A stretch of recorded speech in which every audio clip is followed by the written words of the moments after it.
Hey everybody, happy Monday. It's the third week in the month, so we are talking about personality.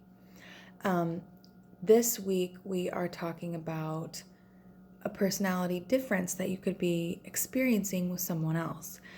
Because as you know, all of the traits come together to make this really unique combination that is you, right? Well, one of these aspects is judging versus perceiving when we're talking about the MBTI. And to break it down, judging means that you like to have things decided, you like to prepare and plan things. And the P, the opposite, is perceiving. And that is when you like to have things open, you want to respond to whatever happens, keep schedules and plans casual, nothing set down in stone. These are, this is a big difference in personality. And while trauma, especially early childhood trauma, can change your fundamental personality significantly, these preferences towards how you respond to situations and people will affect your present day life. So it doesn't really matter how you became that way for this conversation. So I wanted to tell you a story, I can laugh about it now somewhat, but a story about Valentine's Day. So, good old Valentine's Day a couple days ago. My husband and I don't really celebrate it per se, but we like to do fun things, and I like an excuse to go out to eat, right? Sick of cooking 3 meals a day, and on Friday night, which was Valentine's Day this year, was Friday night. Let's go ahead and go out. What are we doing? Is this crooked? So I had the idea, around 5:36. Want to go out to eat? Are we gonna go somewhere? My husband had a great idea. Let's go to a seafood place, right? Okay, sweet. Why don't you want to call and make a reservation? No, we'll just show up. We're not gonna do that. Well, why aren't we calling? Oh, because it's not gonna be a big deal. We're just gonna go. I'm not gonna call and make it. Just finish what you're doing, and we'll leave when you're done. I'm like, okay, all right. I'll let you take charge, or I will concede, whatever. I finished doing dishes and whatever, getting ready to go. And we're out the door by 7, and we arrive, and it's really cold outside, and my husband has a knee injury. So he's limping in, and I'm carrying my daughter on my back, trying to run inside because it's so cold. Well, it's packed to the door, Friday night, holiday, particularly a holiday that venerates late dinners, you know what I mean? Or date night type feel, whatever.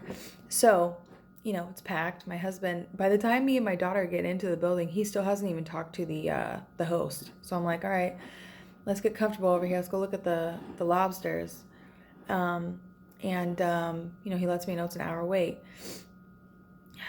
Really trying to stay gracious in that moment, holding my sharp comments inside, but it's probably all over my face anyways. So we go somewhere else because he called and they said 30-minute wait. We get there, they say it's 90 minutes. He calls back to the other place, and we finally go there. Long story short, all hilarity aside, I should have just called myself. And that's not to say that he should never have to call. That's a different topic. But I know that one of my strengths, one of my natural tendencies is to plan, prepare, think ahead. That's just it's just how I am. I admire spontaneous people. I admire spontaneity because I am not naturally like that. And I have to push myself to do that, and I really admire it. But you can be spontaneous to a fault. You can be so spontaneous that, things fall through the cracks. Your wife is hangry and, it can be to a fault, So balance is obviously the solution, right? And knowing that I had this strength, I should have just called myself. I should have utilized my strength within my relationship because I knew that that's one of his blind spots. I knew that that's one of his weaknesses. And that's something that I probably should have insisted on taking charge of. I see that now. So it's hilarious how different people can be, and then, not even know how different you are from your partner or whatever relationship you have. You don't even know that you have certain strengths and weaknesses. And that's why I believe in the personality sciences so much. They're very insightful. You can gain a lot of personal insight. You can strengthen your relationships. And you can also work on your weaknesses because you're aware of them. And so, thinking about what happened last weekend, my husband also, had this epiphany of, wow, I really, my approach to this was to be casual, free flowing, go with the flow, and it didn't work. It really didn't. They weren't having it, like nobody was going to make special exceptions just because you're the kind of person that wants to keep plans to a minimum and be spontaneous. So he really understood that too. He was like, dang, I didn't even really need to say anything because he realized. And so next time, knowing these things, having learned this lesson, I am going to plan and prepare instead of leave it up to someone whose natural inclination is to be spontaneous. So that is our personality lesson for February. And if you want to know more about personality testing and how to know which personality type you are, how to know which personality type your husband is, how to get along best, I'm going to put a link below this video, the 7 things you should know before you test. And then there's a link below that to a 41 question test. It's the most simple but most accurate test I've been able to find for free online.